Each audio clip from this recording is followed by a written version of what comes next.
큐티라이프 김목사입니다. 마가복음 8장 끝부분부터 9장 전체입니다. 이 문단에서는 예수님은 누구신가, 제자는 누구인가, 목숨의 가치와 심판의 기준에 대해 묵상해 보시기 바랍니다. 예루살렘으로의 여행은 팔레스타인 최북단 빌립보 가이사리아에서 시작됩니다. 이 지방 여러 마을로 들어온 예수님은 제자들에게 길에서 당신의 정체와 관련하여 먼저 대중들의 일반적 이해에 대해 질문하십니다. 이 질문을 시작으로 마가복음의 두 번째 큰 단락, 즉 예수님의 고난과 죽음 그리고 부활 이야기가 시작됩니다. 사람들이 예수님을 세례 요한, 엘리야 또는 선지자 중에 하나라고 생각했던 이유는 예수님이 요한에게서 세례를 받고 그와 비슷한 사역을 한다고 알려졌기 때문입니다. 엘리야의 신비스러운 승천과 말라기 4장 5절의 예언에 근거해서 예수님이 엘리야일지 모른다는 소문이 퍼졌을 것입니다. 예수님이 하나님 나라가 임박한 것을 설교하고 기적을 베풀 때 그가 선지자 중 하나라고 생각하는 것은 이상한 것이 아니었습니다. 선지자 중에 하나라고 생각했던 배경에 신명기 18장 15절에 모세와 같은 선지자에 대한 예언이 있었을 가능성도 있습니다. 예수님의 이어지는 질문, 너희는 나를 누구라 하느냐 하는 것은 신약 그리고 성경 전체에서 가장 중요한 질문입니다. 베드로는 마가복음에서 자주 제자들의 대변인 역할을 하고 있는 듯이 나오는데요. 가장 먼저 부름받은 제자로서 12제자 명단에 가장 먼저 등장하는 수제자로서 주는 그리스도시니다 하는 베드로의 고백은 예수님이 기대하신 답변이죠. 하지만 완벽한 것도 아닙니다. 이미 1장 1절에서 예수님 정체성을 하나님의 아들과 그리스도로 밝히면서 시작됐기 때문입니다.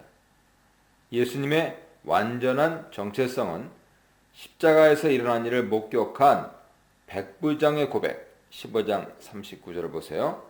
백부장의 고백에 의해 드러나게 됩니다. 예수님은 아무에게도 이 사실을 알리지 말라 경고하십니다. 경고, 에피티마오, 책망하다는 더러운 귀신들이 그의 정체성을 드러냈을 때, 나타내지 말라 경고하셨을 때 사용하신 동사입니다. 따라서 이 책망은 고백의 정당성을 부정하는 것이 아니고 그의 정체성을 퍼뜨리지 말라는 것을 요구하는 것이죠. 제자들이 메시아의 고난 사역을 이해하지 못한 상태에서 이 타이틀을 사용하는 것은 적절치 못하기 때문입니다. 예수님은 이제 드러내놓고 인자가 많은 고난을 받아야 한다 하는 사실을 가르치기 시작합니다. 고난을 받아야 한다. 이 예언은 3번에 걸쳐 이루어지는 고난에 대한 예언 중에 첫 번째 예언입니다. 9장 31절, 10장 34절 보세요. 하나님 백성을 대표하는 자들이 정작 그리스도를 대적하여 죽음에 이르게 할 것이라는 이 예언은 참으로 역설적이죠. 예수님의 고난은 죽음에 이르기까지 하는 극심한 고난이지만 반드시 사흘 만에 다시 살아나야 했습니다. 그리스도의 죽음은 대적자들의 승리가 아니고 하나님 목적이 성취되는 사건이 될 것입니다. 예수님의 죽음은 영광의 서곡이고 수단입니다. 예수님의 공개적인 고난에 대한 예언은 베드로의 반발을 불러일으킵니다. 베드로가 예수님을 책망하는 것은 당시 문화에서 받아들일 수 없는 행동이죠. 예수님을 향한 책망에 대해 예수님은 베드로에 대한 책망으로 대응합니다. 베드로는 예수님의 친척들이 빠졌던 잘못에 빠진 것으로 보입니다. 미쳤다고 생각한 것이죠. 베드로가 이렇게 생각한 것에는 여러 이유가 있을 수 있겠으나 가장 중요한 것은 그리스도와 고난이 연결될 수 없다 여겼기 때문일 것입니다. 예수님은 베드로를 책망해서 그를 사탄과 동일시하는 이유를 밝히십니다. 하나님 일보다 사람의 일을 생각하는 것이죠. 사람의 일은 그리스도의 정체성과 사역을 인간적인 관점으로 보아서 그리스도가 세상적인 왕으로 군림할 것으로 보는 견해고, 하나님의 일은 하나님의 관점에서 그리스도가 고난을 받고 버림을 받음으로 하나님의 계획을 성취하는 것으로 보는 것입니다. 이에 예수님은 무리를 포함하는 제자들에게 제자도에 관해 가르치기 시작하십니다. 저자는 독자들을 청중에 포함시키고 있는데요. 예수님을 따라가는 삶은 십자가 죽음으로 가는 길이고 자기 목숨까지 포기하는 삶의 방식입니다. 진정한 예수의 제자는 단순히 배우는 사람이 아니고 목숨을 걸고 자기를 부인하며 따라가는 사람인 것입니다. 예수를 부인하는 삶은 결국 아무것도 얻지 못하는 삶이며 마지막 심판 때 인자가 부끄러워하게 될 위험한 삶입니다. 사형을 선고받은 죄수가 자기를 처형할 형틀인 십자가를 지고 형장으로 가는 것을 제자도의 모습으로 표현한 것은 제자들의 입장에서 보면 충격적입니다. 십자가형은 정치적인 반역자들과 노예들을 처형할 때 사용되었던 로마 제국의 효과적이지만 가장 잔인한 처형 방식이었죠. 특히 유대인 남성들에게 십자가형은 최대 수치를 주는 사형 도구로 여겨졌습니다. 사람의 일을 생각하는 정도로는 도저히 이해될 수 없는 하나님의 뜻에 대한 헌신을 요구하시는 것입니다. 38절에서 인자의 오심을 아버지의 영광과 거룩한 천사들과 연결시킨 것은 다니엘 7장 13절 이하를 뛰어넘어서 예수님의 정체성을 하나님의 아들과 연결된 것으로 보게 합니다. 인자가 하나님의 영광과 같이 올 것을 밝힌 예수님은 종말에 관한 말씀으로 단락을 맺습니다. 예수님의 가르침은 인자의 영광스러운 도착에서 하나님의 나라에 대한 것으로 돌아가는데 그 하나님 나라가 권능으로 임하는 것을 가리키고 있습니다. 하나님의 나라가 권능과 함께 오는 것은 바로 다음 단락의 사건을 의미하는 것일 수 있고 예루살렘 성전에서 휘장이 찢어지는 것을 가리킬 수도 있습니다. 1장 15절에서 마가는 이미 하나님 나라가 온 것을 보여주었고 사탄의 나라와의 분쟁을 통하여 그 임재가 분명해진 것을 나타내 주었습니다. 그러나 그 임재는 볼 수 있는 사람에게만 보이는 비밀이고 대부분 사람들은 그것을 인지하지 못하는 것이 현실입니다. 따라서 하나님 나라가 권능으로 온 것을 죽기 전에 볼 사람들은 그 비밀을 볼 수 있는 영적인 눈이 있는 사람들을 가리키는 것이고 그 사람들은 예수의 가르침을 받고 있던 사람들 중에서 자기를 부인하고 자기 십자가를 지고 목숨을 내놓고 따르면서 예수와 복음을 부끄러워하지 않을 사람들인 것이죠. 이 문단에서는 영광의 전조, 여기가 좋다? 예수님 말씀을 들으라 하는 내용을 묵상해 보시기 바랍니다. 인자가 앞으로 고난을 받고 죽음까지 이르게 될 것을 처음으로 가르치신 예수님은 세 제자만을 데리고 엿새 후 높은 산으로 이동하십니다. 예수님의 변화산상의 이야기는 모세가 경험한 시내산에서의 하나님 영광 경험의 모형론적으로 연결되어 있습니다. 모형론에서 보여주는 것은 나중에 일어날 하나님의 구원 행위가 미리 성경의 다른 형태로 기록되어 있다는 것이죠. 미리 기록된 사건은 나중 사건을 형성해주고 이해하도록 돕는 패러다임 역할을 합니다. 모세가 시내산에 올라가서 하나님 영광을 경험한 것을 유대 문헌 전통에서 모세의 대관식으로 해석했습니다.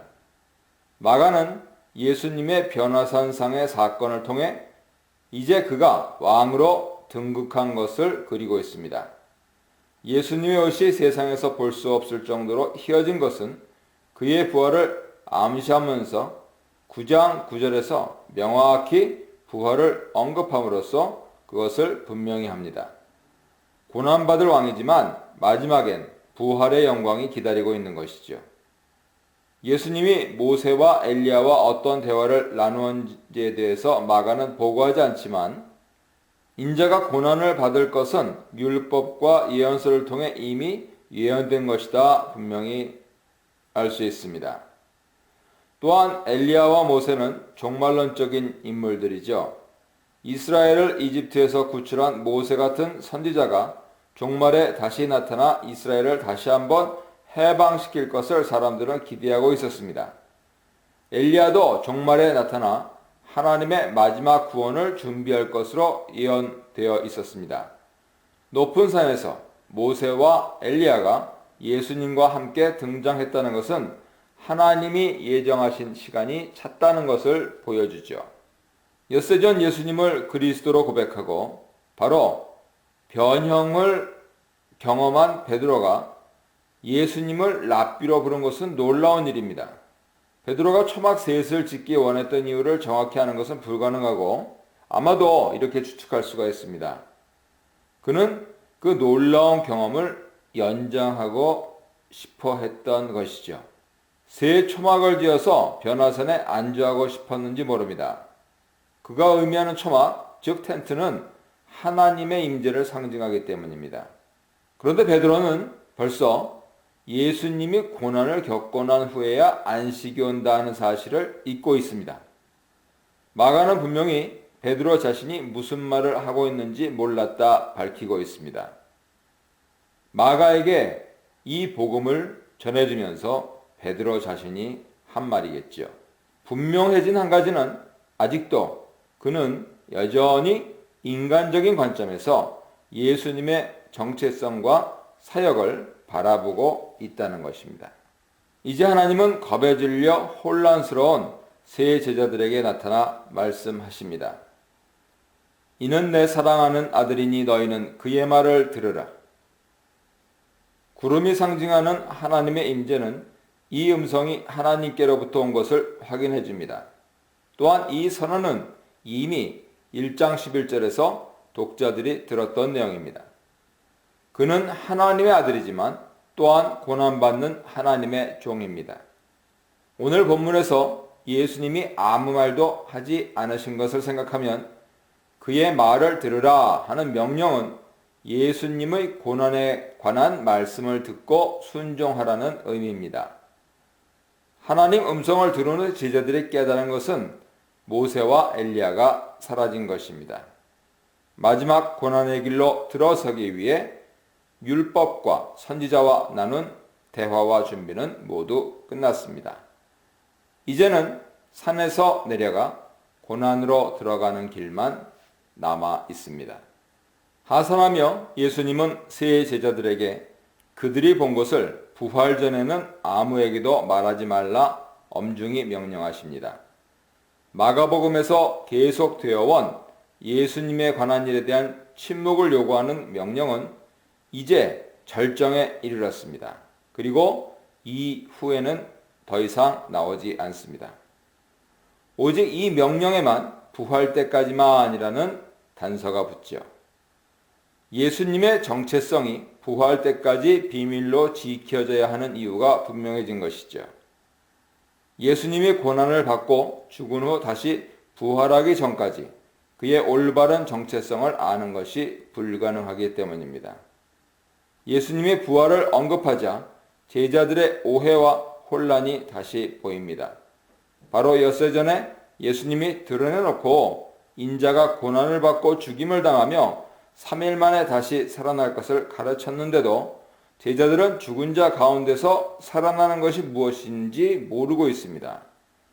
전혀 예수님의 가르침을 이해하지 못한 것이죠.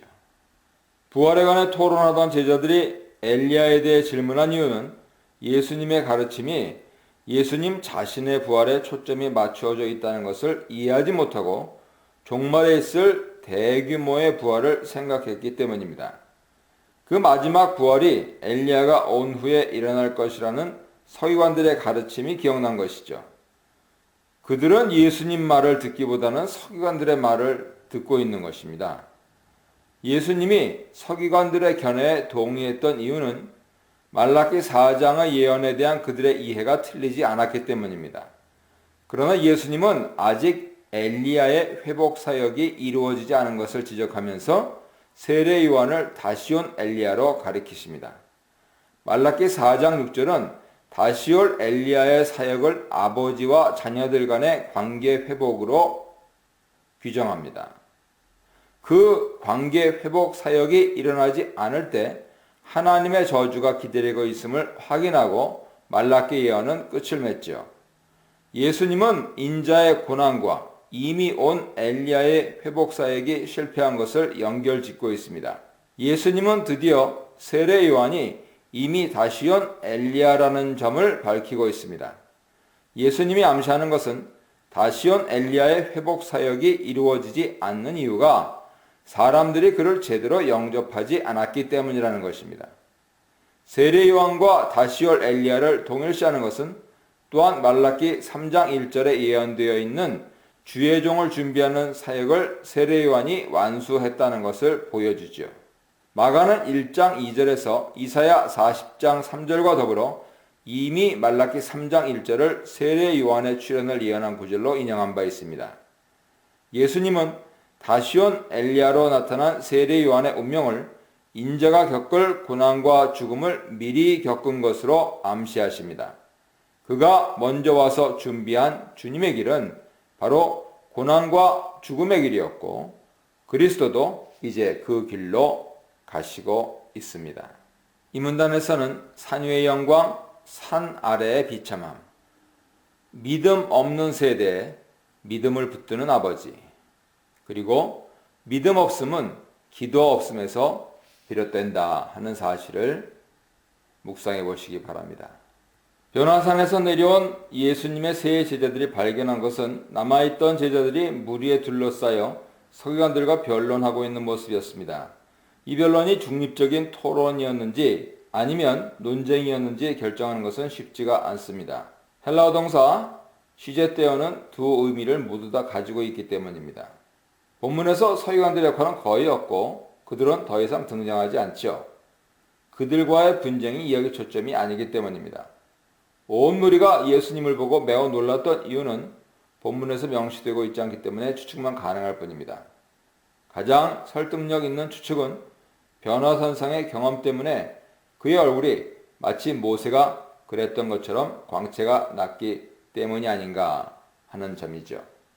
무엇을 변론하느냐는 예수님 질문에 귀신 들린 아이의 아버지 대답이 이어집니다. 제자들은 이 아이에게 들린 귀신을 쫓아내지 못한 것이죠. 아이 아버지가 예수를 선생님이라 부른 것은 마가복음에 등장하는 세 번째 경우입니다. 4장 38절, 5장 35절 참조하세요. 이후로 훨씬 더 자주 예수님은 이 호칭으로 불리십니다.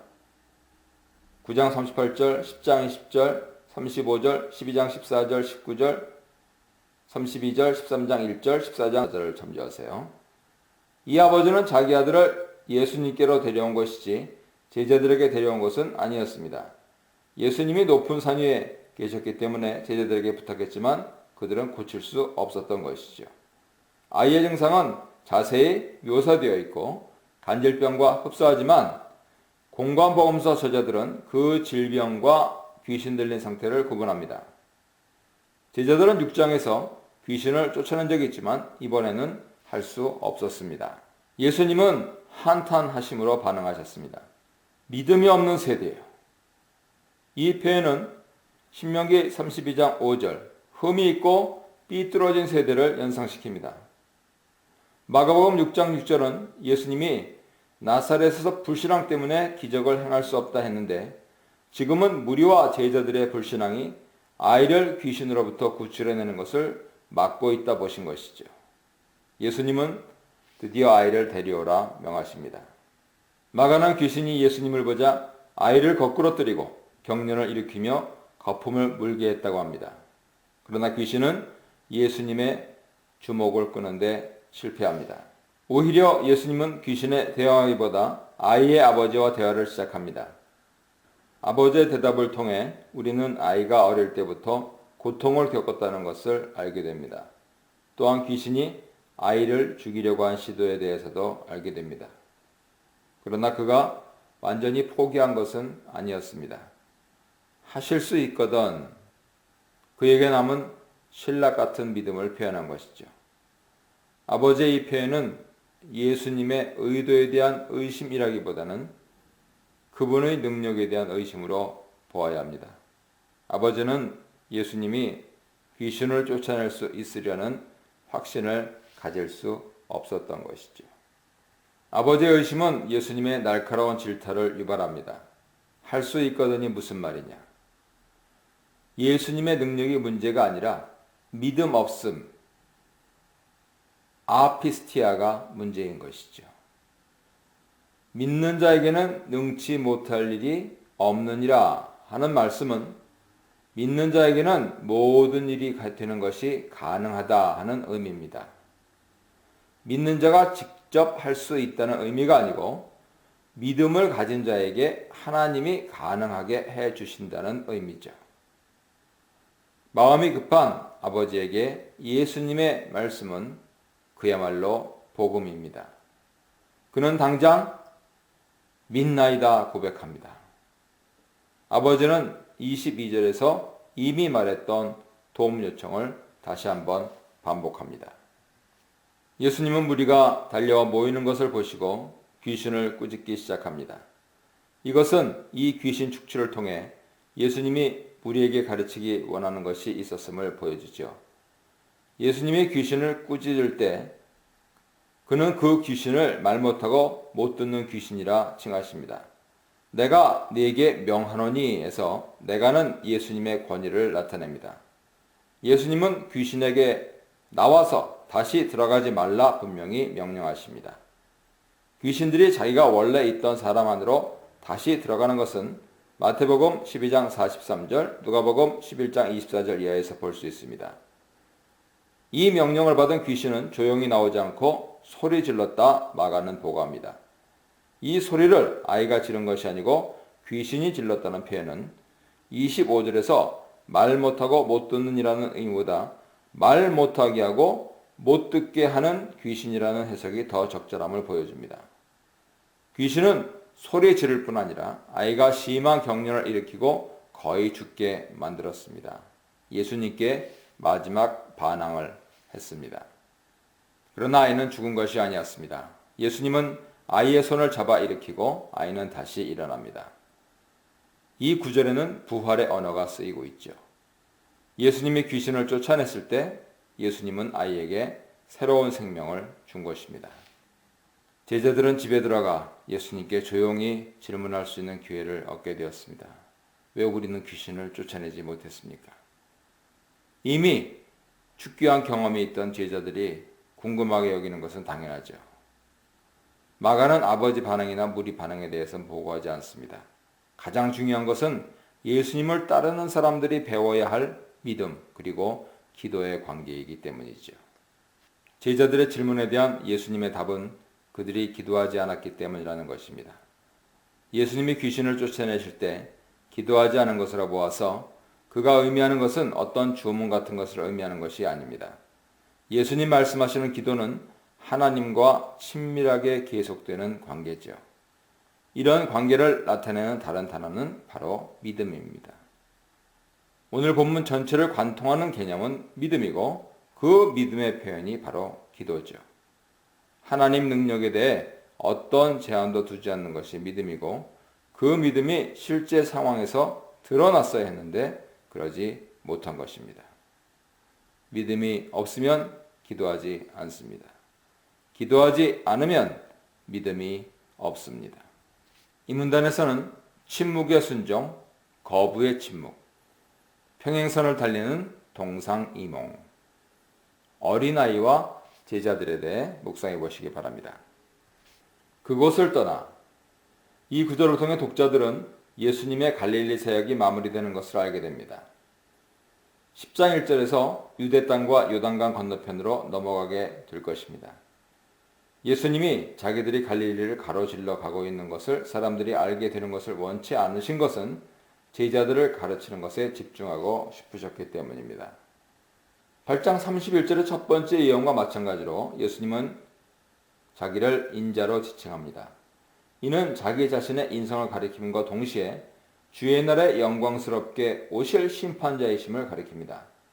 이 예언이 첫 번째 예언과 다른 점은 유대 지도자들에게서 버림받는 대신 사람들의 손에 넘겨져 그들이 죽일 것이라 표현하는 점이죠. 능동태로 변화되었습니다. 주목해야 할 점은 고난 예언 후에 제자도에 대한 가르침이 바로 따라 나온다는 점입니다. 오늘의 본문도 예외가 아닙니다. 제자들은 첫 번째 예언 이후에 제자도에 대해 자세히 가르쳐 주었을 때도 예수님의 의도를 전혀 이해하지 못하는 모습을 보였습니다. 그들은 부활을 이해하지 못해서 엘리야의 재림에 대해 물어보기도 했습니다. 처음 인자의 고난에 대한 예언이 주어졌을 때 베드로가 예수님을 책망했다가 오히려 책망을 받고 사탄으로 불렸다는 사실 때문에 제자들은 묻는 것을 두려워했을 것입니다. 두려움은 순환 구절들에서 중요한 모티프를 제공하고 심지어 예수님의 부활 후에도 제자들의 두려움, 침묵으로 전체 복음서가 끝납니다. 16장 8절을 보세요. 마가복음에서 계속 보여주는 제자들의 우둔함, 무능력은 사실 우리 모습입니다. 제자들이 귀신을 쫓아내는 것에 실패하고 믿음에 문제가 있음을 보여준 것에 이어서 오늘 본문은 그들이 얼마만큼 예수님의 정체성과 의도에 관해 오해하고 있었는지 보여줍니다. 예수님이 갈릴리에서 사역을 마치시고 이제 마지막 희생 죽음을 향해 유대 땅으로 묵묵히 나아가실 때 뒤따르는 제자들은 누가 큰가를 놓고 다투고 있습니다. 왕이 될 자기들의 스승 바로 뒷자리를 먼저 차지하고 싶었을 것이죠. 그 자리가 어떤 자리인지는 몰랐습니다. 그러나 예수님은 참을성 있게 다시 랍비로서 앉으시고 제자들을 불러 모아 가르치기 시작하십니다. 첫 번째 예언 후에 예수님은 자기 목숨을 구하려 하는 자는 잃을 것이고 예수님과 그의 복음을 위하여 자기 목숨을 잃으면 구할 것이라고 가르치셨습니다. 8장 35절입니다. 두 번째 예언 후에 첫째가 되고자 하면 모든 사람의 끝이 되어 모든 사람을 섬겨야 할 것이라 가르치십니다. 제자들이 예수님 제자로서 가지고 있던 환상을 깨뜨려 버린 것이죠. 그러나 그들은 그 의미를 계속 깨닫지 못합니다. 그들이 세속적으로 생각하고 있던 지위와 가치가 하나님 나라에서 완전히 뒤집어지는 것이기에 그럴지도 모릅니다. 예수님의 두 번째 예는 첫 번째 예보다 더 충격적입니다. 예수님은 집안에 있던 어린아이를 하나 데려다 품에 안고 어린아이를 그의 이름으로 영접하면 그를 영접하는 것일 뿐만 아니라 결국 자기를 보내신 하나님을 영접하는 것이라 가르칩니다. 현대 독자들이 이 가르침이 주는 충격을 잘 이해하지 못하는 이유는 현대에 와서 어린아이들을 착하고 순진한 존재로 로맨틱하게 간주하고 있기 때문이죠. 하지만 고대 어린이상은 결코 긍정적인 것이 아니었습니다. 갈라디아 4장 1절 이하를 참조하십시오. 고대에는 어린아이의 지위는 노예와 다름없었고 아버지가 정해놓은 시기 전에는 어떤 권리도 갖지 못했습니다. 어린아이들은 여자와 함께 있어야 하고 랍비와 그의 제자들이 가르치고 배우는 장소에 있을 수 없었습니다. 예수님을 영접하는 것이 예수님을 보내신 하나님을 영접하는 것이라는 말씀엔 아무 문제가 없습니다. 보내심을 받은 사람은 보낸 사람의 권위를 지니고 있기 때문이죠. 그러나 어린아이를 영접하는 것이 아무리 예수님의 이름으로 된다 하더라도 예수님 권위를 지닌다고 생각하는 것은 이해하기 힘들었습니다. 심지어 의학 서적들에 어린아이들에 대한 정보는 없었습니다. 자식이 없어서 상속자가 필요했던 로마 사람들은 성인을 입양하는 경우가 보통이었습니다. 예수님이 사회적으로 보면 존재감이 전혀 없는 어린이를 자기 대신 영접하라는 예를 보여준 것을 보면 제자들이 누가 큰지 다투었던 그 이유가 누가 예수님을 대표하는 특사 자리를 차지할 것인가에 있었음을 보여줍니다. 제자들은 예수님이 하나님의 보내심을 받은 왕 메시아로 등극할 경우 예수님을 대표해 그의 권위를 사용할 수 있는 권리를 놓고 싸웠던 것이죠. 그러나 예수님은 그 자격을 모든 사람의 끝이 되어 모든 사람을 섬기는 노예가 되는 것으로 정의합니다. 여기에 등장하는 어린아이가 그 집 노예의 아이일 가능성이 높다는 것을 상정하면 36, 37절 말씀은 35절 말씀의 시각적인 예, 그 예로 제시되고 있는 것이죠. 예수님은 어린아이를 내 이름으로 영접할 것을 요구하십니다. 제자들이 아무 지위도 없는 사람을 예수님의 이름으로 영접하고 섬기면 그들은 예수님 자신과 그를 보내신 이를 영접하고 섬기게 되는 것입니다.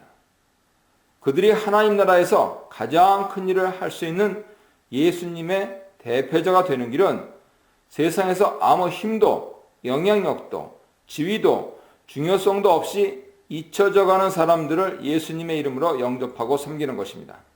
바로 그것이 예수님이 그들에게 계속 보여주신 예고 십자가로 가는 이유입니다. 하나님 나라에서의 위대함은 세상에서 당연하게 받아들여지는 위대함과 명예를 뒤집어 엎는 개념입니다. 예수님이 세상을 바라보시는 관점으로 보지 않으면서 하나님 나라 질서를 이해하는 것은 불가능합니다. 문단에서는 차별과 배제가 아닌 포용과 용납의 원칙, 실족하게 하면 스스로 실족하게 된다. 소금의 짠맛으로 부패로부터 세상을 지켜 화목해 함에 대해 묵상해 보시기 바랍니다. 마가복음에서 유일하게 세베대의 아들 요한이 독립적으로 등장해서 예수께 보고하는 장면이 나옵니다. 그 내용은 다른 이야기에서 묘사되는 그의 모습과 상통하는 면이 있습니다. 마가복음 10장 35절 이하에서 요한은 그의 형제 야고보와 함께 장차올 예수님 왕국에서 가장 높은 자리를 달라고 요청하는 모습을 보입니다. 그가 보고하는 것은 자기들을 따르지 않는 어떤 자가 주의 이름으로 귀신을 내쫓는 것을 금했다는 것입니다. 그 이유는 자기들을 따르지 않기 때문이었습니다. 여기서 두 번이나 따르는 문제가 반복되면서 강조되는 이유는 요한이 대표해서 보여주는 제자들의 배타적인 태도를 보여주기 위한 것이죠. 그의 표현은 주님을 따르지 않는 자가 아닌 우리를 따르지 않는 자였습니다. 이 보고가 아이러니한 이유는 9장 14절 이하에서 예수님의 제자들이 귀신을 쫓아내지 못했기 때문입니다. 주의 이름으로가 의미하는 것은 주의 권능으로입니다. 왜냐하면 이름이 가지는 능력을 사용한다는 뜻이기 때문이죠. 이 사람이 어떤 사람인지 알 길은 없지만 예수님 이름으로 귀신을 쫓아낼 수 있었던 사실과 예수님 보여주신 관대한 태도로 보아 12 제자 중 하나는 아니지만 믿음을 가지고 따르던 사람 가운데 하나였을 것으로 추측됩니다. 누가복음 10장 1절에서는 예수님으로부터 보내심을 받아 복음을 전파하고 치유하고 귀신을 쫓아냈던 72 제자가 언급되고 있죠. 예수님의 관대한 처분은 제자들을 놀라게 했을 것입니다. 두 가지 이유입니다. 첫째, 예수님 이름으로 기적을 행하는 자들이 즉시로 그를 비방하지 않을 것이기 때문입니다. 예루살렘에서 내려온 사형들이 했던 비방을 상기시키는 내용이죠. 그들은 예수님을 바알세불과 귀신의 왕의 힘을 입은 사람으로 몰아세웠습니다. 둘째, 잠언 형태로 이유가 주어지는데요. 우리를 반대하지 않는 자는 우리를 위하는 자니라. 이 말씀은 제자들의 배타주의에 대한 경고입니다. 같은 말씀이 누가복음 9장 50절에도 기록됩니다. 예수님의 관대한 태도는 시사한 바가 많죠. 하나님 나라 사역은 당파심이나 파벌의식을 가진 자들에게 이루어질 수 있는 성질의 것이 아닙니다. 자기의 개인적인 의지에 권위에만 신경 쓰는 사람은 하나님 나라 일에 공헌할 수 없습니다. 아니, 예수님 능력을 사용하는 것을 경쟁적으로 생각하는 동안 예수님은 제자들이 받을 수 있을 만한 가장 작은 친절에 초점을 맞춥니다. 예수님이 의미하는 상은 종말론적인 상이죠. 물 한 그릇이 연상시키는 것은 제자들 자신이 극단적으로 힘든 상황에 들어갈 수 있다는 가능성입니다. 그런 상황에서 물 한 그릇은 큰 도움이 될 것이기 때문입니다. 예수님은 그들이 모든 사람에게 핍박받고 위험받을 것을 경고하십니다. 그때가 되면 그들에게 물 한 그릇 대접하는 것도 많은 용기가 필요하게 될지 모릅니다. 실족, 스칸달리조는 문자적으로 돌에 걸려 넘어진다는 의미입니다. 죄를 지어서 믿음에서 떨어지게 하는 것을 의미하죠. 비유적으로 어떤 사람을 죄를 짓도록 이끌어서 진정한 제자가 못되게 할 뿐 아니고 믿음을 잃게 만드는 행위로 해석될 수 있습니다. 나를 믿는 이 작은 자들은 예수님을 따라다니던 많은 무리 중 믿음을 갖게 된 사람들을 가리킵니다. 그들이 넘어지게 해서 믿음을 잃게 만드는 행동은 엄청나게 무거운 돌을 목에 메어 바다에 던지는 것보다 더 나쁜 행동입니다. 범죄하게라고 번역된 헬라어는 실족하게라고 번역된 깐달리제와 같은 말입니다. 13, 45, 47절에서 같은 패턴이 계속되는데요. 몸의 한 부분, 손, 발, 눈이 제자를 실족하게 해서 하나님 나라에 들어가지 못하게 하면 그 부분을 잘라내는 것이 몸 전체가 게헨나에 던져지는 것보다 나은 것이다 하는 것을 가르칩니다. 42절에서 실족당하는 사람이 작은 자라면 이 세 구절은 제자들 자신의 문제가 걸려 있습니다. 이 구절들은 문자적으로 해석될 수 있는 여지가 없습니다. 구약에는 하나님 백성들이 자해하는 것이 금지되어 있었습니다. 열왕기상 18장에서 보여주듯 그것은 바알 숭배 사상과 연결되어 있기 때문이죠. 이 말씀은 제자도에 있어서 전적인 헌신을 요구하는 것이죠. 그리고 로마 시대에 통용되었던 몸에 대한 공동체적인 비유를 고려한다면 이 말씀은 개인적으로 적용될 수도 있지만 공동체적으로 적용됩니다. 영생에 들어가는 것은 하나님 나라에 들어가는 것으로 대체되는데 영생은 하나님 나라와 평행적으로 쓰인 동의어가 분명합니다. 예수님은 이 문단에서 그의 가르침을 소금에 관한 해석하기 힘든 말씀으로 마무리합니다. 불로써 소금 치듯함을 받으려는 말씀은 소금이 가지는 정결 기능을 가리키는 것 같습니다. 소금과 불이 같이 등장하는 이유는 불이 주는 핍박과 연결된 이미지 때문이죠. 소금이 재물을 정결하게 하는 것처럼 그리스도인 공동체가 불로 연단을 받아 깨끗하게 되는 것을 의미합니다. 십자가를 향해 가는 예수님을 따라가는 제자들의 삶이 결코 쉽지 않음을 암시하지요. 예수님은 이미 제자들에게 자기 십자가를 지고 자기를 부인하고 따라올 것을 요구한 바 있습니다. 그리고 소금에 대한 말씀은 두 가지로 이루어져 있습니다. 소금이 짠맛을 잃는다면 그것은 아무 쓸모없는 것이 되고 말지요. 제자들의 삶에서 예수님이 요구하시는 세상과 구별된 모습이 보이지 않는다면 그들은 진정한 제자가 될 수 없습니다. 이 말씀은 분명히 마태복음 5장 13절 이하의 말씀과 연결되어 있습니다. 소금으로서 제자의 삶은 세상이 만나게 하는 기능과 동시에 썩지 않게 하는 기능을 수행합니다. 마지막으로 제자 공동체 안에 소금을 두고 서로 화평한 공동체를 이루어가라고 권면하시는 말씀은 음식을 나누며 화목하게 지내는 모습을 상상하게 합니다. 언약의 소금을 의미하죠. 제자들이 형성하는 공동체는 언약 공동체입니다. 그곳에서 예수님의 가르침을 따라 화평한 공동체를 만들어서 하나님 나라의 모형을 보여줄 것을 요구하시는 것이죠. 소금에 대한 말씀은 독립적이면서 밀접하게 연결되어 있습니다. 고난과 핍박을 당하며 정결하게 될 제자 공동체는 그 과정이 아무리 어렵더라도 소금으로서의 맛을 잃을 수 없는 것입니다. 고난과 핍박 중에도 맛을 잃지 않고 예수님의 제자로서 정체성을 유지할 수 있는 열쇠는 바로 언약 공동체가 되어서 그 안에서 하나님의 샬롬을 유지하는 것뿐입니다.